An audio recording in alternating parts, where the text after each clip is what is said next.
Cherry blossom রাস্তা আস্তে আস্তে হঠাৎ দেখলাম, কি অপূর্ব লাগছে। হা হা হা হা হা হা।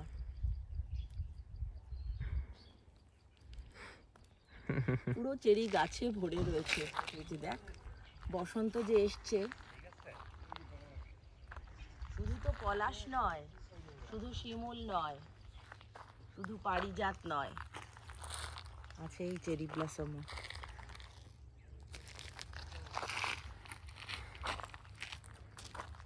সামসিং যাবার পথে দেখ, এই জায়গাটাকে যদি একটু সুন্দর করে একটু বিপণন করে, আমাদের নর্থ বেঙ্গলটা মানে একেবারে সৌন্দর্যের খনি যাকে বলে, আনএক্সপ্লোর্ড। কি সুন্দর লাগছে পুরোটা। দেখ কত ইয়েন, কত ডলার খরচা করে লোকে যায় জাপানে, অথচ এখানে কত সৌন্দর্য। হাওয়াটা উফ, কি বিশুদ্ধ। দাঁড়িয়ে আছে পাখি, কি ওরে বাপরে, এই মধু খেতেই তো সব আসে। হ্যাঁ, এই দেখো না।